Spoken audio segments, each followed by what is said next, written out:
When Bitcoin started, you could mine it on your laptop with the CPUs. These guys hit Fury and started making ASIC chips. They were really fast. So I was like, this is like a machine that prints money. Could you guys please sell me some mining hardware? And they're like, no. I'm like, why? It's like, well, it's a machine that prints money. Why would we sell you a machine that prints money when we could keep the machine and print money ourselves? I was already messing with the pharmaceutical cartel and the oil cartel and the big tobacco. So I call up the FBI guys and I'm like, hey, are you guys still investigating me? Like, I had 2 different groups tell me, we have some more questions. I'm like, great. I got free Tony Robbins tickets. So I get to the Tony Robbins thing. And they arrested me. And then they wouldn't even take me to jail. They wouldn't let me talk to a lawyer or see a judge. They took me to this off-site building. They bounced me around the country. Total human trafficking, total kidnapping. It was a total heist. I was denied bail. I was denied a trial. If you Google me right now, it's like $700 million was stolen by Joby Weeks and Bit Club, fraud, scam, Ponzi. Your story is truly extraordinary, and I really can't wait for you to kind of get into it.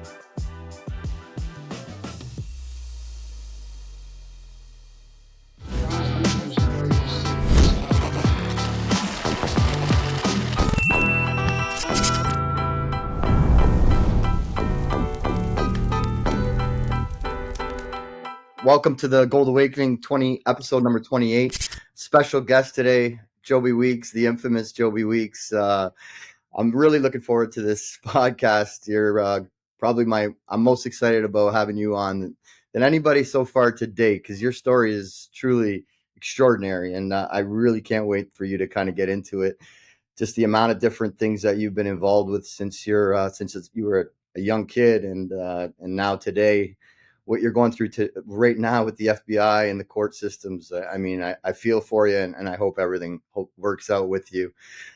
Joby, introduce yourself, please. Sure. Nice to meet you, Mike. Listen, I was listening to your podcast this morning, and it's so funny because right afterwards, I went on JM Bullion and I bought a little bit more gold. So I've always been a gold bug and silver bug, and Bitcoin, the digital gold, is also very exciting. And I've my family, my grandfather was he's the chairman of the board, or was, of a company called Reed and Barton Silver Company. It's one of the oldest companies in Massachusetts, and so I've always been around gold and silver, and I just had it in my blood, I guess. For sure. So it's easy for you to adopt Bitcoin, I guess, once you understand the mindset of what gold and silver is and the scarcity around it. Obviously, Bitcoin's even more scarce than gold and silver. So I'm assuming that's one of the reasons you kind of went into the Bitcoin world. It was. I got started there. I guess my dad was a history and economics teacher. And so I grew up, in 8th grade, I read Atlas Shrugged and Rand and We the Living and, The Fountainhead and Anthem and all these great books she wrote. And I became an objectivist, and I love John Galt. He's like my alter ego, So ever since then, I read The Creature from Jekyll Island, Ed Griffin's book, and I was a big follower of Ron Paul. I read all of his books, The Foreign Policy of Freedom and Liberty Defined and Pillars of Prosperity and The Fed, all these great books. Yeah. And I was really active in his campaign. I guess my first dabble in it was my dad gave me these books that you fill with the dimes and the nickels from all the different mints and stuff like that. Awesome. And so I had my little coin collection as, 8, 9, 10-year-old, For sure. And we were already in barter when Bitcoin came out. I read the Liberty Dollar Solution of the Federal Reserve while I was climbing a mountain up in Alaska. Mount McKinley, they call it now. It used to be called Denali, so Trump changed that. And I got stuck in a blizzard, and so I just sat there for a week in my tent reading. I was trying to learn Spanish, too. I hired a Mexican guy to teach me Spanish. So anyways, after reading that, I got off the mountain. I was really excited. I wanted to be a regional currency officer for the Liberty Dollar group, headed up by Bernard von Nothaus. And so I met him at a conference with a group called the John Birch Society. And Ron Paul was speaking. And Chuck Baldwin, if you remember him, he was like running as a libertarian or a constitutionalist for president. And and so he's like, yeah, let's do it. And so it was really clever. Back then, silver was at $4 an ounce. And, we would stamp $10 on the coin, on the medallion. because Right. only the government can make coins. We can't make coins. But according to the Constitution, lawful money is gold and silver, right? So, we buy it for $4. It costs about $2 to stamp the coins with the dies and the minting fee and all that. And so we would sell them for $8 and you'd spend it for 10. You buy it for 8, spend it for 10. So we started pumping out lots and lots of these medallions and set up lots of merchants. At the heyday, we had about 20,000 merchants across the country. Wow. And they're taking our money for their goods and services, and they're breaking it as change into the economy. If somebody comes in and pays $20 for some gas and they need $10 in change, the merchant would just say, well, do you want to take your change in silver or paper? And everybody's like, oh, I'll take the silver. That's beautiful. Yeah, come on back. You can spend that for Gatorade or whatever. So it's getting repeat customers, keeping the money in the local economy. The idea was go local, buy local, and get people to start using real value again. And it became the second most popular currency in the United States after Fed notes. That's crazy. What year were you doing this? It was in the early 2000s. I'd say 2004 or something. Because I remember Bitcoin came out. So what happened was Ron Paul decided to run for president. That was 2008. So around then we created the Ron Paul silver coin, the medallion. Nice. And we sold 60,000 of them the first month. And so we had all this money. We're like, oh, let's do Ron Paul stuff. So I rented this blimp with some friends and sailed it from Florida. We were trying to get to the primaries in New Hampshire, but it got to DC. It was winter. It's January. It's like snowing and sleeting, and you couldn't fly it at night. It was like $14,000 a day to keep the thing going. And after spending about $800,000 on that, we were like, let's get the limo.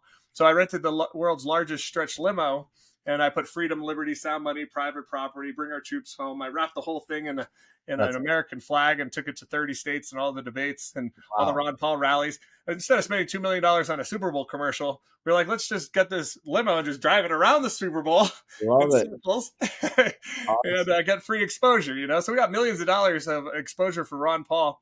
So we decided to pool about $5 million together and got 4 tons of gold, silver, platinum, and copper Ron Paul coins. And on Thursday, they were delivered. Friday, the feds raided us. Came in with machine guns, just stole all the silver. No way. No one was arrested. There was no cease and desist orders. They just came in with their guns and stole it all. And we were like, wait, there's Obama coins, there's Martin Luther King coins, there's Gandhi coins. Oh, you put Ron Paul's face on it. Now you guys, So they just did not like what Ron Paul had to say. It took us 7 years to get that property back. And I was kind of already aware of the status quo powers that be companies, that are controlled by the banking cartel. But you got the pharmaceutical cartel, the tobacco cartel, and the oil cartel, and all the media, and all these guys. And they just did not like the idea of freedom and liberty and going back to sound money and private property, all that kind of stuff. So I got my taste in it. And that was right around the time. After that, I went to a time-back currency. I watched this movie called End Time with Justin Timberlake, where the time is money. Yes. Which time is money, right? They always say that. And I thought, well, why don't we have time money? So we created a 2-hour note, a 1-hour note, a half-hour note. It's called Mountain Hours. And then we did Mile High Hours and Aloha Hours and Island Hours. It started to spread. And we had lots of merchants that were into that. And then Bitcoin came out. So that's how I discovered Bitcoin. It was very early. It was like 85 cents back then. I got my first 250 Bitcoin for $200. Oh man, that's amazing. At the time, nobody even knew what a Bitcoin was, but because we had the mint, we designed the logo and stamped out a Bitcoin and said, this is what Bitcoin is. And it went crazy. The whole world is using the logo now. You actually designed the Bitcoin logo? Not only the Bitcoin logo, but 90% of the other cryptos as well, because nobody knew what they were. And so we just would design it, put it out there. The whole world would embrace it, and it went viral. And what we would do is we would take a laser etcher machine and laser etch in the QR code, the private key, onto the back of the coin. So it's like a flood-proof, fireproof wallet. We called it a cold storage coin. The goal was to get like the gold bug and silver guys and the Bitcoin guys to kind of meet in the middle and put a Bitcoin on a gold coin. I love that. If the internet ever goes down, I can always just hand you a Bitcoin, and it's on gold and it's fireproof and floodproof. So that went well too.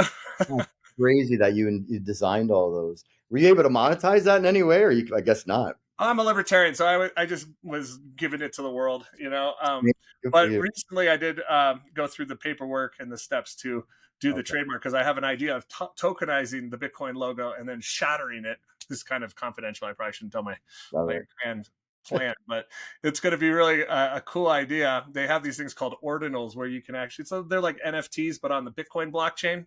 Okay. And the ordinals can, it's like a Satoshi. So a Bitcoin is made up of 100 million bits. They call these bits Satoshis, and you can take and program and put artwork and stuff on these Satoshis, and then they can create what's called runes. Yeah. And it's just another interesting thing. But I think in the future, all assets are going to be tokenized and digitized and put on the blockchain and traded around. If you wanted to borrow money to buy something, really the only assets you can use, put your car up as collateral or take a second mortgage or HELOC off your home and borrow against your home. Right. But you can't really borrow against your sneakers or your kitchen table. But Right. now that you can tokenize and digitize everything, then you can borrow against everything and wrap it, and it unlocks trillions of dollars of Oh, liquidity. the government's heading that way too. It seems like. Yeah, we got a strategic Bitcoin reserve. Yeah. Trump likes it. BlackRock's in, Goldman Sachs is in. When I got in, it was like how truth comes in three phases. It's laughed at, it's ridiculed. It's just magical internet money for video gamers. Nobody took it seriously. Then they started taking it seriously. They're like, oh crap, the blockchain. Oh my gosh, this is going to make banking irrelevant because you can transfer value across the internet without having to go through a trusted third party. And it's an immutable ledger, so you can't have chargebacks. And you don't need a bank or a government anymore. People can just be themselves. And so they came out against it pretty hard, the violently opposed stage. That's kind of where I was in. The pioneers always get the arrows, and then the settlers come afterwards and take all the land, and so I was in the pioneering stage, and I got a lot of arrows, and now it's self-evident. Everybody's into it now, and we're seeing $100,000 Bitcoin, It's exciting. It's exciting. Why don't you get us started with your story in terms of now the company that was mining it was called not Bit. What was it? What was it called? Club. Bit Club. That's right. Bit Club was the drama. The drama. It was. I was selling equipment to a lot of other organizations, but Bit Club was one that just went totally viral and huge. They had 1 million members in 100 different countries around the world. That's crazy. The story, I guess, starts out. I learned about Bitcoin in the Silk Road, and I get some Bitcoin. It was kind of a complicated process. There weren't exchanges back then. You had to figure out the Tor network and then find where the Silk Road was. And then you had to go buy a green dot card and then trust that somebody is going to give you Bitcoin after you send them the money into who knows where, cyberspace. That's why I only bought $200 worth, because I figured you never want to play with any money that you can't afford to lose. For sure. And but 10 minutes later, I got my Bitcoin. So somebody must have been mining it back then and was just selling it to guys like me. Mm-hmm. And but I didn't really think about it. My friend was harassing me. You got to look at Bitcoin. And I was already in gold and silver. I was kind of like Peter Schiff, although it didn't take me 20 years to figure it out. Peter Schiff still hasn't figured it out. I was denying Bitcoin for a few years too until my buddy convinced me. Did you see that video of me throwing the Bitcoin white paper at Peter Schiff? I was like, you got to just read it. I think I do remember that. It was at a conference in Aspen, the Nexus conference at the Aspen Institute.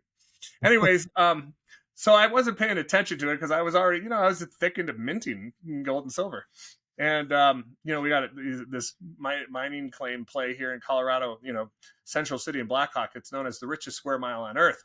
And there's tons and tons of gold that's been mined that's just sitting above ground that you just got to process. It's not the schlag, it's not the tailings. And anyway, so I've been in like the intrinsic, hard money. Sure. I'm an Austrian economics guy. My dad was a history teacher and an economics teacher, so I kind of grew up with it. But I log in like 6 months later to my Silk Road account, and I took a double take because the Bitcoin had gone up to something like $50,000 or something. I was like, "What the heck is Bitcoin?" And I got on YouTube and I just sat and I watched videos all day long until I fully understood what the heck it was and why it's so valuable. What it didn't make any sense to me at first. Right. But then I understood how the BitTorrent network worked. Napster had the central location of servers, and they were sharing movies and music and all this stuff, but the feds came in and shut them down. So somebody had the bright idea of creating the Pirate Bay, these BitTorrent sites, where instead of having a central point of weakness, you have millions of computers all sharing the same movie, and so there's no central point of weakness, and you can pull 10 minutes from this computer, 10 minutes from that one, and recompile the movie onto your computer. Voila, you got the movie, and they can't stop it. They can't shut it down, right? Exactly. And so I was like, oh, Bitcoin is the currency that runs on the BitTorrent network. Got Gotcha. it. And so that got me excited. And so I got some. Well, then all of a sudden the Silk Road got raided, and all my Bitcoin got stolen. And then they auctioned it off to Tim Draper. I was like, that's wrong. I wasn't selling drugs on the Silk Road, and here they are just stealing everybody's money with no due process. They're just the mafia, And so, but I still believed in the technology. I got some more Bitcoin, and then the Mt. Gox hack happened, and I got all my Bitcoin stolen again. Right. And then Ethereum came out, and I was right in the beginning of Ethereum, and I watched that thing go, and all of a sudden the Dow hack, and then $65 million of Ethereum got stolen, and I had to fork the chain between Ethereum Classic and Ethereum, which made me my belief in Bitcoin become more stronger, because an immutable ledger means you can't reverse it or fork the chain or chain, reverse transactions. And they had just shown that Ethereum didn't have an immutable ledger because they just started rebuilding off the chain, which I understand why they did it. They didn't want to reward the hacker and let him get away with his crimes. But for me, it was, then mining came about. Bitcoin was around $200. I was already in the energy space, trying to get everyone off the grid, generating their own power. And I ended up at Necker Island with Richard Branson, and it was a tech thing. And it's called the Extreme Tech Challenge. I met these guys named Bitfury. It was a company that was competing with Bitmain to make these ASIC chips. When Bitcoin started, you could mine it on your laptop with the CPUs. And then, they got faster. They started using graphics cards called GPUs, like NVIDIA and stuff like that. Mm-hmm. And then these guys started making ASIC chips, which were like totally custom programmed just for the SHA-256 algorithm. And they were really fast, like 100 laptop computers in one of these chips, and you're like, wow. So it was just handled the difficulty. But the chain, the blockchain can heal and adjust. So it's supposed to take 10 minutes every time a block is solved. All the transactions get bundled into a block and then added to the blockchain every 10 minutes. And then by supporting the network, just like Visa and MasterCard have big data centers to process the transactions that take place every time a Visa card is swiped, now we can do it with our laptops, right? And we get a little cut of the transaction fees and the newly minted Bitcoin. So I was like, this is like a machine that prints money. So I'm asking the Bitfury guys, could you guys please sell me some equipment, some mining hardware? And they're like, no. I'm like, why? It's like, well, it's a machine that prints money. And I'm like, I know. And they're like, well, why would we sell you a machine that prints money when we could keep the machine and print money ourselves? And I'm like, I guess you got a point there. So they weren't going to sell it to me. And I kept on harassing them over and over again. And finally, like 6 months later, they're like, all right, we'll sell you some equipment, but we're only going to sell it to you. I was like, okay, how much is it? And they're like, $1 million. I was like, oh crap, $1 million? I don't have $1 million. What the heck? They're like, well, if you get $1 million, let us know. And I had been invited to learn about this Bit Club mining opportunity. It had been going for about 16 months. And they were having an event. And I like to do my due diligence and make sure that people are doing what they say they're doing. And the event was in Iceland at one of their data centers. And I thought, oh, the Blue Lagoon's nice. And Iceland's not too far away. Denver's got a nonstop flight to Iceland. It's like $300 to get there. So I'm like, let's go. So I go there. There's like 200 other members that from all around the world. I'm talking to the people. They're all excited. I meet the owners. I see the data center. It's running off a volcano. They were using geothermal heat to power their data center. So it's cheap, it was cold up in Iceland. So you don't have to spend a lot of money on electricity to run air conditioning units, And so I talked to the owners. We were floating around in the Blue Lagoon, and I said, hey, I met these guys that make ASIC chips. Maybe they could give you a better price than what Bitmain is charging you. They're a Chinese outfit. And they were like, well, they're charging us $300,000 petahash. And so I call up the Bitfury guys, and I'm like, hey, can you guys beat that price? And they're like, sure. And so we just negotiated everybody down. And I ended up selling tens of millions of dollars, not quite hundreds of millions, but tens of dollars worth of equipment to the Bit Club guys. Got the much better price, saved the members tons of money. I found cheap electricity for them too. And it was fun. I knew they were doing what they said they were doing because I helped build the data centers for them. Right. And I started selling equipment to other companies, and it was going great. They put 1 million members in over 100 different countries. They became the largest Bitcoin mining pool in the entire world. They control over 11% of the hashing power. And if you Google me right now, it's like $700 million was stolen by Joby Weeks and Bit Club, fraud, scam, Ponzi. And I'm like, what are you guys talking about? I mean, you can look on the data, you can look on the blockchain. Every Satoshi is tracked. Right. You can see that their wallet mined 92,000 Bitcoin. They mined 500,000 Ethereum. I mean, that's $1 billion right there. Got 100 grand a pop for Bitcoin. You know, this is like $10 billion. Like, what are you guys talking about? No mining. And so I was down in St. Kitts because the Americans are blocked from doing anything. I couldn't even join Bit Club as a member. As an American, I had to join with my Mexican ID, and I had a house in Mexico.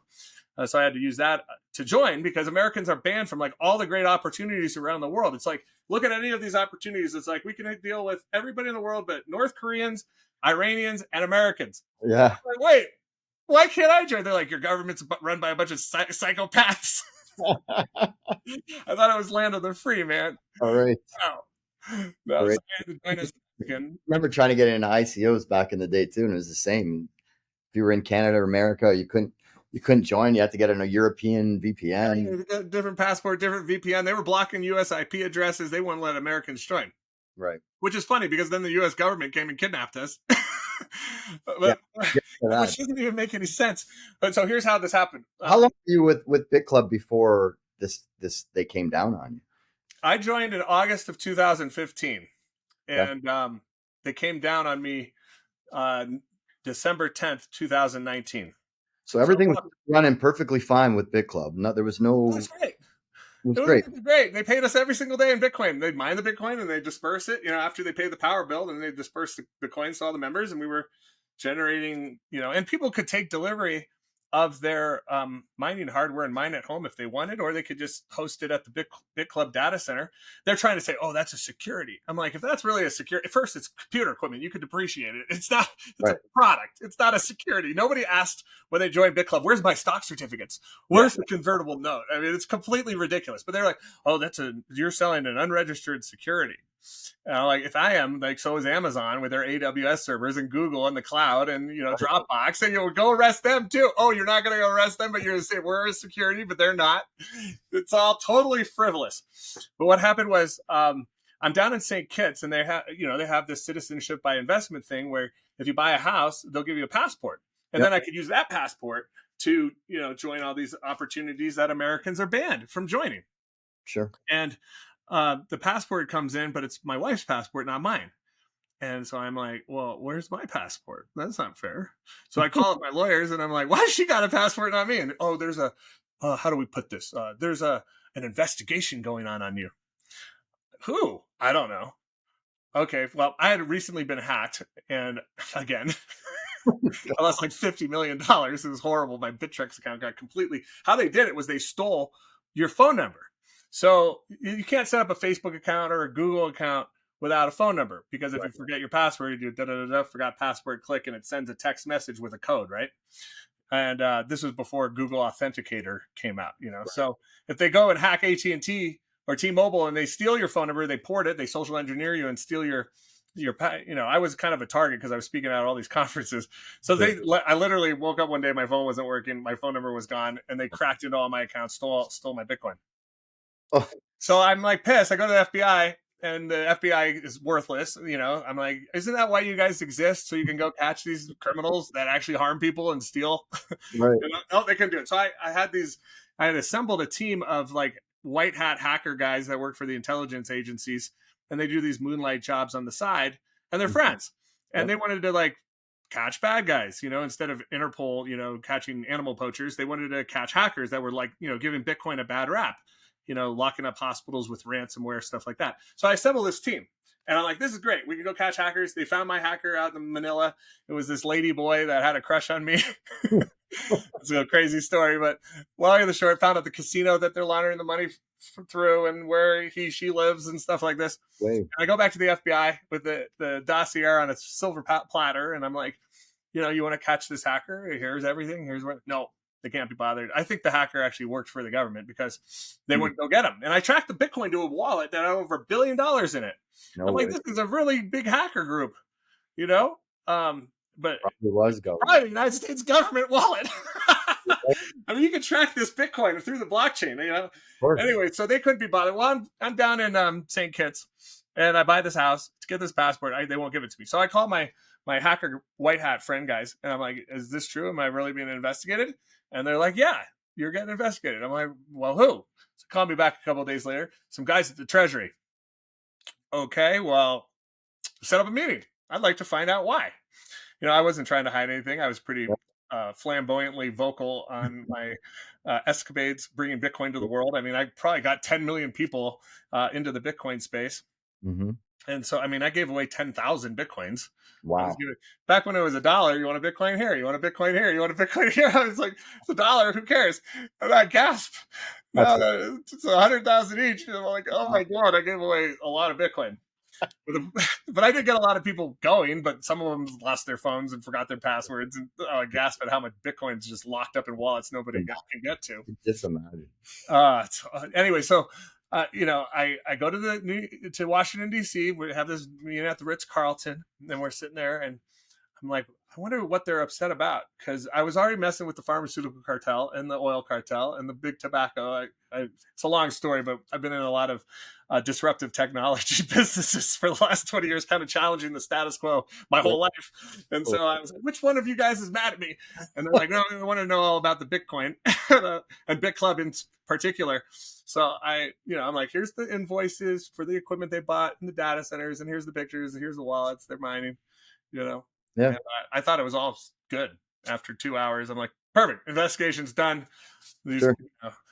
And I end up back in St. Kitts, and they won't give me the passport. I'm like, why? They're like, well, your investigation is still going on. I'm like, it's still going on. I already met with the guys. What do you mean it's still going on? So I call up the FBI guys, and I'm like, hey, are you guys still investigating me? Because they keep telling me you're not even supposed to know this. I'm like, well, I have friends on the intelligence side that tell me everything. You're like, because they were supposed to like be quiet. You're not supposed to tell people when investigations are going on. And I had 2 different groups tell me, you know, they're like, how did you even know to meet with the Treasury guys?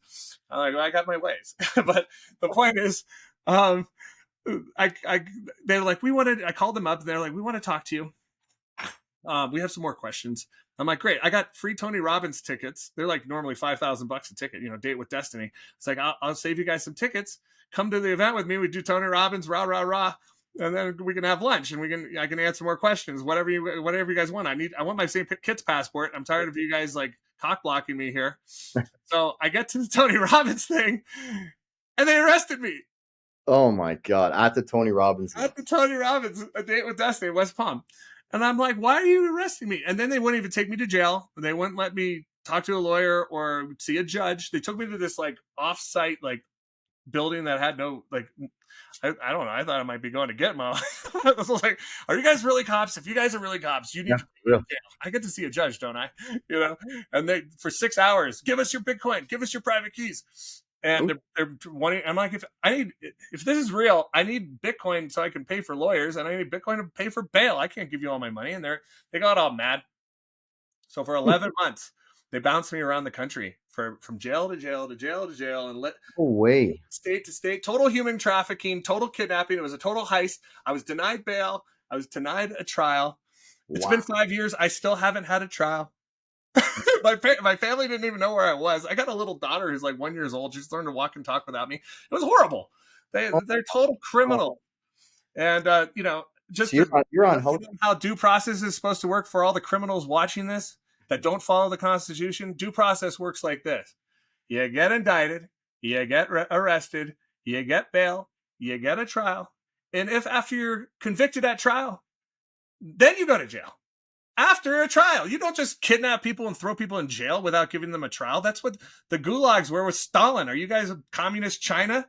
Wow. And that was really frustrating for me, because my family started this country. They were there in the American Revolution. They came over on the Mayflower. They were officers in all the wars. My great-grandfather was Secretary of War under Presidents Harding and Coolidge. His son was Secretary of Commerce under Eisenhower. They were senators and congressmen. And we got all these people running the show now in Biden's Justice Department that just are total criminals. Court's out of order, and they all. That's why I started this $22.2 billion counterclaim, suing them. I'm suing the IRS, the FBI, the SEC, 6 judges, 9 prosecutors, and 50 agents, because they're all criminals.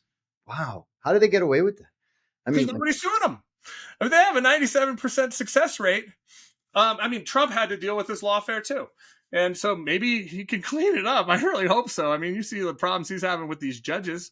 they could just put And they're somebody foreign under. judges. Look up DC. Like more than a third of the judges are foreign born. They're not even from this country, and they're trying to cockblock Trump right now. It's like they're all mad at Doge and stuff. I wear my SpaceX shirt just in case Elon Musk sees this. Love you, Elon. Can you guys help me, please? My next hearing is For on, real. on the 8th. The government. So I filed all these. I had to fire all my lawyers and do all this on my own because the lawyers don't know the law. It's pathetic. I'm the one that's teaching them, and they steal $3 million from me. It should be the other way around. They should be They helping charged me. you $3 million in legal fees. I spent $3 million on legal fees thus far, and then Fuck. I was like, fire it. You guys are all fired. Wow. Fuck, sue them too while you're at. I am. I Good. want it all back. Wow. Okay. So the Bar Association is the enemy. The Bar Association controls the executive, the legislative, and the judicial. They've conquered the country, and they were so crafty and deceptive, they actually created a second United States that nobody even knows about. Yet the Supreme Court even said it. In Hooven Allison versus Evatt, there's 3 different United States. There's the country of the United States. What's the country made up of? The 50 states of the Union, like Colorado, California, and Florida. And the Fed Zone, which are the territories, possessions, and enclaves like Guam, Samoa, Puerto Rico, the Virgin Islands, the Northern Mariana Islands, Washington, D.C. D.C. is a district, not a state. Yep. The second United States is the Constitutional Republic. It's the 50 states of the Union, like Colorado, California, Florida, and it excludes the Fed Zone, the territories, possessions, and enclaves. Okay. And the third United States is the territories, possessions, and enclaves United States, and it excludes the 50 states of the Union.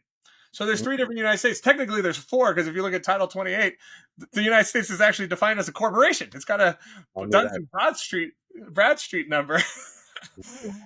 And so when you're reading the code, the law, the statutes at large, Titles 1 to 50, it's 250,000 pages long. It would take you 10 hours a day for 10 years to read it all. Do you know any judges or lawyers that have done that?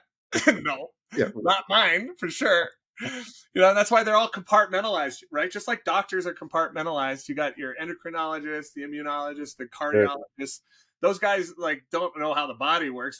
They got their specialties, right? It's called the medical money go round. Same with lawyers. They got the securities lawyers and the family court lawyers and the traffic lawyers, the military lawyers and the criminal lawyers. None of them know the law. It's so dumb. If you think your money is safe, think again. Our economy is on the brink of total collapse. Think back to the 2008 financial crisis. Inflation is skyrocketing, stocks tumbling, and banks on the verge of collapse. Sound familiar? It's not just history, it's a warning. And ignoring this warning could be the biggest financial mistake of your life. In 2008, gold and silver were by far the best performing assets. That is why now is the time to invest in precious metals. At Can-Am Bullion, you can order both gold and silver directly from our online store. Can-Am is also an authorized dealer with the Royal Canadian Mint, so you can be rest assured that you are dealing with a reputable bullion dealer. Do you really want to wait for an economic collapse? Now is the time to make a smart and informed decision and protect your wealth with gold and silver. Click the link below to book a consultation with myself or any of our precious metals experts.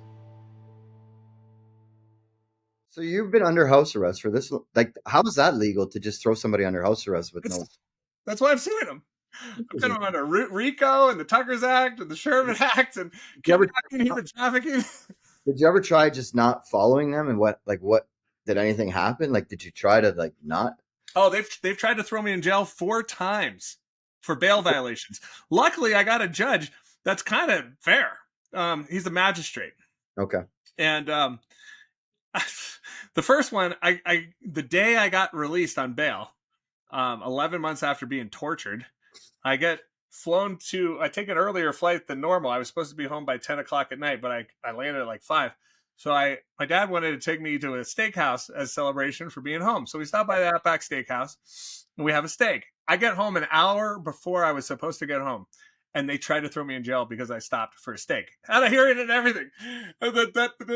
Using a phone, because I'm not allowed to use a phone. I'm not allowed to use a computer. I'm not allowed to use crypto. I can't have a bank account. I can't go anywhere or do anything. I can't have guests over. I can't go to the gym or church. Shut up. Dude. It's crazy. They just wanted me to be in timeout because I was doing too many things to undermine their evil plans. You know, they got their central bank digital currencies and their social credit scores, and they want to enslave everybody. And I'm like trying to create all these systems that free people. You know. So, anyways, it's a total scam. So now, like, can this go on for another 5 years? No. Okay, So so what's next? I hired the lawyers. Right. February 11th, I dropped a serious bomb on the docket because now I'm representing myself. And then I kept on dropping bombs. And the government's just been stonewalling it, doesn't want to answer anything. And so I'm begging the judge, compel these guys to answer my questions. So the judge gave them till April 8th. Like they got a week and a half to respond to everything I dropped. You can read everything. You'll love it. It's jobyweeks.com, www.jobyweeks.com. You can follow it. You can read the stuff I dropped. Well, it's funny, too, because I posted it through the postal rule in the mail. And the clerk court got all the docs and wouldn't post it to the docket. So then I went in and physically served them, stamped and everything, refused to put it on the docket. Totally illegal. So then because my lawyers wouldn't do it either. So I had to fire the lawyers so I could represent myself so I could electronically drop these bombs on the docket. So they've been served 3 times. No one is arguing, and you can see the stamps and everything on all the stuff I posted. And then, so the government's supposed to respond back April 8th, and then I got till May 8th is when supposedly a hearing is going on. I don't think they're going to respond. Really? No, they're screwed. And they're already in default judgment. I'm going to put a demand for default judgment because they won't respond. I gave them, you know how the equity works, where you got 30 days and the 15 days, the right to cure, then, default judgment. So they're like in the right to cure phase right now. And so is the goal here to kind of get the word out so that the world knows, and this should help your case, should it not? Oh, absolutely. This is going to help everybody. Yeah. The stuff that I put in these motions, if everybody in the world read it, everybody in the world would be free. And that's always been my my mission, I guess, is to free humanity. Yeah. And I laid it out so that anybody dealing with any kind of criminal or civil actions against them could use my stuff as a template and take my name out, put their name in, and drop it to the docket. I read 30,000 pages of law. I figured this whole. You read that whole fucking thing? I didn't read the whole thing, but I read for 10 hours a day for 11 months. Wow. And I got the gist of it. We're born free as flesh-blood human beings, and we've got rights. And so slavery is illegal according to the 13th Amendment. So you have to sign up to become a slave. They can't just enslave you.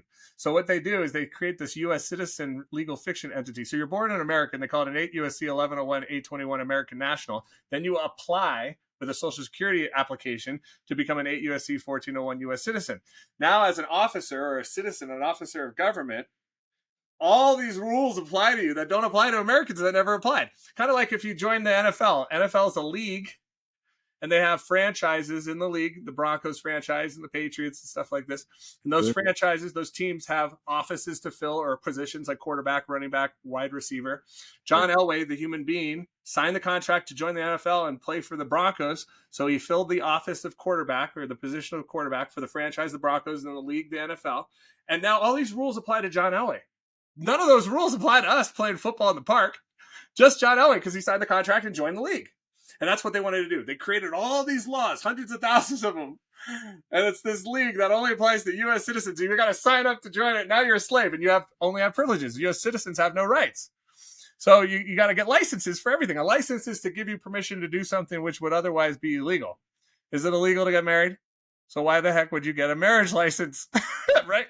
You got to get a license to hunt and fish and drive and practice law and medicine, a license to cut hair. I heard you got to get a license to braid hair. I was listening to Neil Gorsuch's book, Overruled or Overturned or whatever. He's a Supreme Court justice. He's awesome. Neil Gorsuch, I love you.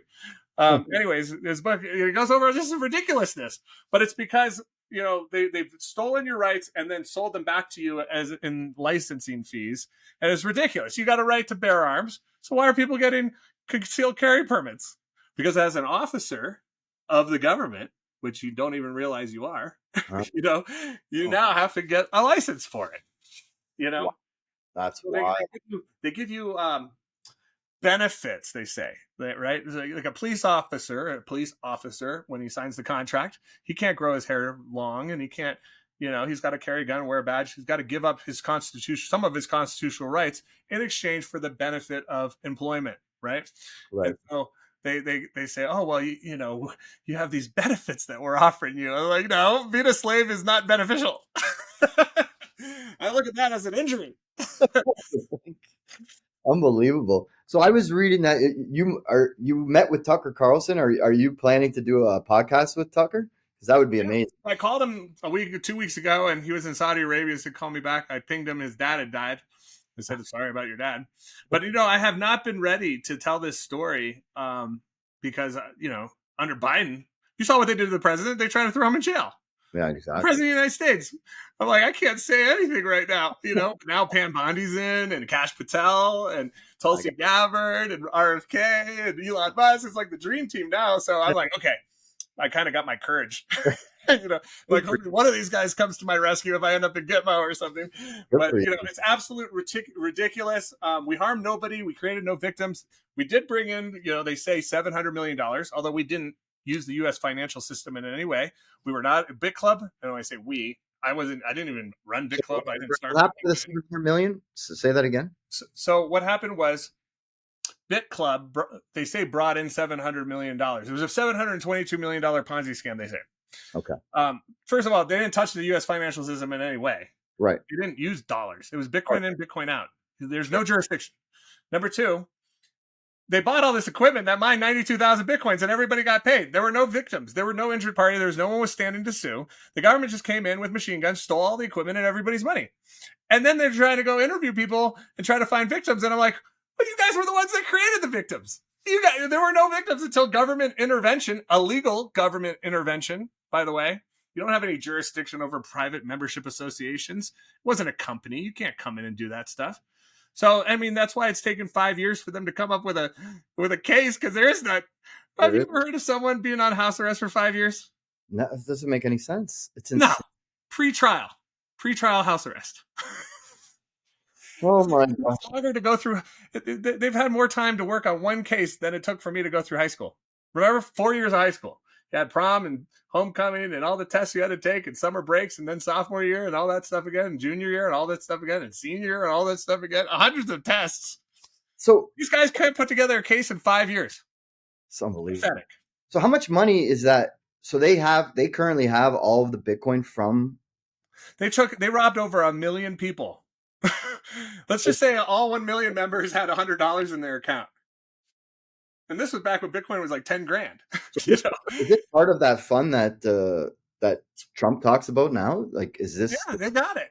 They didn't release it. They created over 1 million victims from illegal government intervention. It's horrible what they did. Absolutely horrible. I've forgiven them. I'm full of love and Sure. but justice. We need to have justice for these people. And it's not only me. That's why I'm suing them for $22.2 billion, so I can get everybody's money back and, be made whole myself. They destroyed my family. It's a horrible thing. How old's your child? How old's your child now? You have one child? She's 6 years old. Her name is Liberty. She's awesome. That's But, awesome. it's totally harm. They created a lot of victims. They're horrible people, and they need to case dismiss this thing. They need to drop the charges. And so that's what I'm forcing. I've put in all these motions to case dismissed, and hopefully Pam Bondi sees this and she calls down and says, Alina, case dismissed. Drop the charges. Make these people. We harmed nobody. We created no victims. There's no injured party. There's no one with standard to sue. And I broke no laws that I'm even subject to. I was a vendor. Think about this. If you're a gasoline salesman, you had nothing to do with the company other than selling them the equipment. Obviously you promote. I was a member. I was a happy member, just like 1 million other people. I remember that. Yes. So it's like, if you're a gasoline sales guy and somebody pulls up to your gas station and asks for fill up my car with gas, and you fill it up and they drive away, 2 hours later, the cops come and arrest you. Yeah. You'd be like, why am I being arrested? Well, the gas you sold those guys, they filled in their car and then they went and robbed a bank. And because you supplied the gas, you're a part of the conspiracy. Yeah. So you're under arrest. That's crazy. How freaking stupid. That's what they did to me. That's exactly what happened. I'm a vendor selling these guys equipment. Next thing you know, they're arresting me. So dumb. Wild, man. So I also heard that I saw the 2-minute clip of the documentary that you guys are looking at creating. Get That's into that gonna be awesome. because that's going to be amazing. I can't wait for that to come out. Well, Give me- I had a camera crew follow me around the world for 3 years. I went to 175 countries, brought Bitcoin everywhere, and so we got some great footage. Oh, perfect. And just got to slice and dice it. Shawn Stone said that he'd help me with it, Oliver Stone's son. So I want to do a 3-part, 1 hour each docuseries. And then I want to do a 2-hour feature film based on the book I wrote. So I've been sitting here for 5 years. I wrote a book. It's a great one. Good for you. And then I want to take the book also and make a long, like, scripted miniseries, because my life is crazy. I mean, every 175 countries, every one of them has a crazy story. I could imagine. It's like Indiana Jones meets Forrest Gump. My life is kind of like Forrest Gump. Some would say maybe I've got some mental issues. I don't know. And then they got a little Shawshank Redemption in there, a little Wolf of Wall Street, because we had private jets. I bought El Chapo's airplane from the Treasury and bounced around. I took my little daughter to all 50 states and all 45 countries by her first birthday, so she could get in the Guinness Book of World Records as the most traveled baby. It's funny stories like that. That's wild. Were you always this? I'm not going to say crazy, but full of life from a young age. Like, is this is just the way you've been forever? I'm just happy. It's a great time to be alive. Everything gets better and better. I see just technology and making people's lives easier and more fun, and I just want to see it for everybody. I see a lot of people out there that aren't having a good existence right now. Some people are living in hell while you're living in heaven. And yeah. One of the projects I was working on was trying to solve the malnutrition problem, which is killing 20,000 children every day, 5 million kids a year. And we created this powder that's the raw materials needed to replicate the human body. So it's got all the vitamins and minerals and antioxidants and glyconutrients, phytosterols, digestive enzymes, probiotics, essential oils, fatty acids, everything you need to replicate the body. Nice. You take it, and it's just food. And then you build a new body. You're always healthy. You're always happy. You sleep good, all this stuff. And anytime someone in America buys the product, we donate that same amount of product to an orphan fighting malnutrition. The goal being to link 5 million consumers with 5 million children because that's how many kids die every year. Kind of like how Tom's Shoes does it.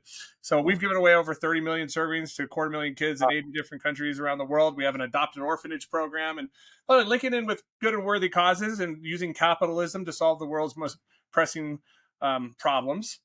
That's what I've been doing. And then, of course, they kidnapped me. Yeah. Literally the day they kidnapped me too, I had an airplane full of shoes. I was flying loads of stuff to the Bahamas from Florida because they had just got hit with a hurricane. Oh, I was literally delivering loads of stuff for the orphanages there, and I was like about to get on the plane and fly out there, and that's when they kidnapped me. I'm like, you guys have no heart at all. I'm supposed to be helping all these orphans, and here you guys are taking me to jail for nothing. And they're like, you guys are causing problems. Like, get out of the way. That's the problem. It's like the biggest problems we got are banks and the government. I've never wasted more time in my life. Specifically, yeah. I mean, it's like 2 hours to set up a bank account. Oh. Then a week later, they close my bank account every time. Like, I can't have a bank account. I'm like total blacklisted. And it takes 10 seconds to set up a Bitcoin wallet. No ID necessary. It's like, why? I can't wait for the stake to be. These banks are just, they're even more evil than the government because they're the ones that own and control the government, You think these central banks are ever going to go down, or you think they're just going to get more powerful over the years? Not if I can handle it. Good for you, man. Oh, man. If you got a plan for that, too, you probably. Oh, and look, no gold right now. Yeah, 100%. Tether's got gold. You can beam gold around, digitally instantly instead of having to carry $5 million, which is like 200 pounds worth of gold. You can just have $5 million on your phone worth of gold.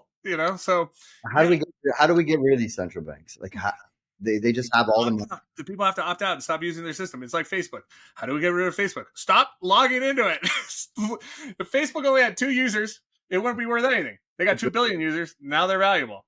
It's like Bitcoin. Bitcoin wouldn't be worth anything if only two people used it, but because there's millions and millions of people using it, now it's valuable. If everybody just switch, vote with your wallets, stop doing business with these evil corporations and companies that are just bent on enslaving everybody, just vote with your wallet. Stop. Yeah, I guess our best chance is going to be when we move to the central bank digital currencies. Is like, that's going to be our opportunity to just stop right there and not go to that new It's system. the frog getting boiled in you don't throw a frog in hot water, they jump right out. You got to slowly heat up the water, slowly. And, they're vaccinating everybody, they're fluoridating everybody. They got them brainwashed in these public school indoctrination camps. It's like, it's hard. Like, a lot of people are just completely lost. They have no idea how the world actually works. It's going to be such a hard. Hey, Trump just killed the Department of Education. We saw what happened with USAID. I mean, look, it's coming out.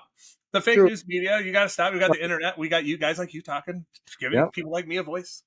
Enough people hear this that stop watching CNN. And you're right. The mainstream is completely dead. I mean, and people are moving to alternative media, like Tucker Carlson. Like, how many people does that guy have watching him? Oh, he's great. Joe Rogan and Rogan. There's so many of these guys popping up now, and they're crushing. Like, CNN is like not even. Alex Jones. Yeah, he's the one that started the whole thing. Really, I mean, Infowars.com, saw them come after him, trying to get him for $1 billion too. Oh, really? Oh yeah, like they're trying to auction Infowars off right now. It's a horrible thing that they did to Alex. I mean, I pray for him every day. Fuck, man, there's so many of you guys. I appreciate everything you've been doing, man. Keep the fight going. I hope. Steve Bannon's here in Colorado tonight. He got thrown in jail for stupid. Rudy Giuliani, you saw what they did with him, and Cash and this whole Russia hoax thing. Roger Stone, I mean, everybody that's doing anything good, they came after. Little old ladies protesting at an abortion clinic. And they're getting arrested, and they're letting they're flying MS-13 gangbangers out here. I mean, here in Colorado, these Venezuelans took over a freaking apartment complex with machine guns, and they're shoveled in by Biden. These guys are total criminals. I can't believe they're still walking around. What's going on with this Epstein list? What's going on? So, speaking of Epstein, I also was reading up about you. I remember I watched the video back in the day when you and Berwick and Luke Rudowski from We Are Changed all crashed Epstein Island. I was like, these guys are fucking awesome. Well, that we didn't get shot. That was a little scary. The security guys came out and we're like, oh, I remember Berwick running in the cart coming and chasing him. It was freaking hilarious. But we were trying to see if Epstein was still alive or not. We were at a place called Willie T's. This was all after he was in jail. At the time. Yeah, they said he was dead, but you look at the thing, that's not Epstein that they took out of the jail. And then you see these drone footage of him sitting there looking at the drone on a golf cart. Everyone's saying he's off in Israel. So we're like, well, let's go. After you have a couple drinks, you get very courageous. Yeah. So we just hopped in a speedboat and blasted over to Little St. John, jumped off, ran around filming it. And then the security guys came. We jumped on the boat, sped away. Put it up on YouTube. I think that has about 2 million views now or something. I mean, that's what's kind of funny too, is I got arrested like 5 days after that. So, oh, no shit. Yeah. So that might have had a little something to do with it. I don't know. I'm not speculating, but crazy. What happened to Luke Rudowski, by the way? I never see that guy anymore. Is he still having? He's great. He's down he moved to Miami. He was doing stuff with Tim Pool. Okay. I got to call him actually. Now that I'm doing podcasts, I'll probably be on his show in the next week or two. Awesome. I remember I watched your videos back in the day a lot. You were just a big personality in the Bitcoin market. So I remember you very, very well. And to be honest with you, I didn't know where you went until recently. I honestly had no idea. I wonder what happened to that guy. I know. Nobody knew where I went. My family didn't even know where. They're like, we don't know. And I finally got a message to them. I'm in this jail. Send me money so I can have like commissary. And by the time the money would hit, they would move me to a different jail. All over. And I created the currency in the jail because there was no currency. So people were always fighting over stuff, and so I took the law library computers, and you have a certain amount of time for computer time, and I broke that out evenly amongst 64 people and made little note cards with computer time and stuff, and then people could use that to barter for chips and all that shit. So I created the currency within the jail, kind of like my time back currency before, and there you go, man. And so they started moving me from tier to tier to tier. So just while I get to become friends with everybody, they're moving to another tier where there's like my first bunkie was a guy that murdered somebody. Like I've been with rapists and killers, and they all became like best friends. I'm sitting in the law library, And I got a lineup of like 10 guys all lined up with their paperwork asking me to fire their judge and their lawyers and get the bail. And I'm sitting there being like the jailhouse attorney guy for everybody. This is quite the Oh, experience. that must have been an experience. Man, what you've lived through in the last few years is honestly incredible. It's truly incredible. Well, I can't wait for this movie to come out because I think people are going to absolutely gravitate to it in a huge way. I mean, Yeah, it's you're a good one. it's going to be. When they found out I was doing a movie, the feds actually came and raided my camera guy and stole the footage. That's how freaking gangster these people are. They don't mess around. That's why what I'm doing is so crazy. But I'm so freaking fed up with it because of Amy, at this, what else are you going to do? I'm not going to do it anymore. I'm not putting up with it. They're like, you just need to be quiet. Let us handle it. Don't make me interviews or statements. Blah blah blah. As the freaking lawyers themselves are in collusion with the government to rob me. So are you? So can you even go? So you're allowed to. In fact, the other day I tried to go to court myself to court, and they wouldn't let me leave my house. Even to get to court to file the paperwork on the docket, I had to hire someone to drive down to the courthouse and file this shit for me. Oh my God, Jesus! They want me to notarize stuff. How? I can't get on the internet. I get what? So it's like, I'm telling you, they're not good people. Oh, I know that. And they don't seem to be getting any better. But at least, like you said, fire them all. I mean, we all voted for Trump for the apprentice, right? You know, you're fired. You're fired. You're fired. The first round of Trump was pathetic. Now he finally found out about lawfare. Now he's like starting to take this seriously. 100%. But he just needs to fire everybody. Like half these departments have no constitution. There's nobody. Where's the Department of Education in the Constitution? By the FBI. I mean, I like Kash Patel, but the FBI, the Congress tried to like pass the FBI to make it a legitimate thing, and it got voted down. The Bonaparte, the Attorney General, created the FBI himself because Congress wouldn't approve it back in 1918 or whatever it was. Oh yeah, I mean, a lot of these things don't have any. I mean, if you look back, if you can go through them all, like you can literally get rid of all of these agencies. I can't think of a single one that actually provides any benefit. I'm sure there are, but it'd be hard to find them because this I would love to sit down with Pam Bondi and the guys that advise Trump and share with them what I've discovered. I have discovered the biggest secret, and none of them know because they're all bar members, and they just don't know because they're compartmentalized. And share with them how to really restore our republic. Our republic has been co-opted. We have this de facto corporate state now. You know, and you can see it. They use their symbols and everything because they're all a cult member, secret society guys. You know, you got the constitutional republic. It's red, white, and blue flag. You know, Americans. You know, lawful money, gold and silver, and then you got this de facto corporate state, red, white, and blue, gold fringes flag. U.S. citizens, fiat money. It's just a clone. It's like the God versus the devil. You know, it's like, and it's very clearly says we need to come out of her, my people, exit the matrix, leave Babylon. And so you can only serve two masters. You serve God or you serve the devil. That's it. 100%. And so, you know, I look at the Babylonian matrix of slavery society, this digital kind of chains. Kind of like, dude, it's like eBay. If you go on and create an account on eBay and you sell something on eBay, eBay wants their cut. You got to use PayPal, right? You're using their platform, their property. You have to pay them, right? But there's no law that says you can't go just sell your stuff at a yard sale in your driveway. Yeah. And when you sell it that way, you don't have to pay eBay fees. Yeah. You know, so it's operated in the private. Don't go in their slave system. You know, I want to start, you know, eventually this kind of opt-out movement where people just opt out from being slaves and go back to being free Americans, you know, and restore the republic. So as an Austrian economist, like how do we move on from this old fiat system? Do you think the U.S. will be first to go back to a gold standard at some point? Or do you think we're just going to follow suit eventually? Because obviously I think with Trump and his team, they're super smart. I think so. Look, you got Cantor Fitzgerald, with Howard Lutnick. He's a very smart guy. Right. He's Tether. He's the one that backs Tether. It's huge. You know, I mean, question: do you think they're just going to use like USDC or stuff? I mean, Trump came out with his own coin. They call it USD1. Oh, I would have called. I didn't even know that. It's a dollar. It's on you know. Anyways, a lot of countries in Europe, you know, they're banning Tether, USDT. Oh, they are. Okay. So, but yeah, there's gold backed ones. I say, like Ron Paul says, free competition and currency act. Let anybody, you got a good currency, great, use it.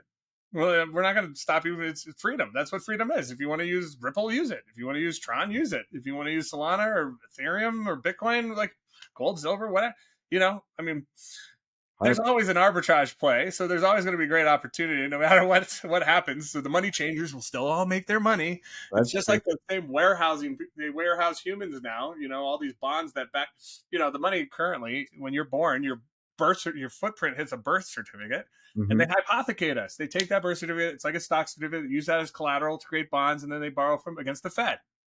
That's how the money is backed by bonds, backed by birth certificates, backed by the government's ability to tax you. So you're a slave, and they hypothecate you, and that's where the money comes from. All the money springs into existence out of debt. If you pay off the debt, there's not a dollar left circulating in the world, and yet you still owe the interest. It's like a game of musical chairs. There's 12 people going after 10 chairs. It's a mathematical possibility. What a clever system they use to enslave everybody.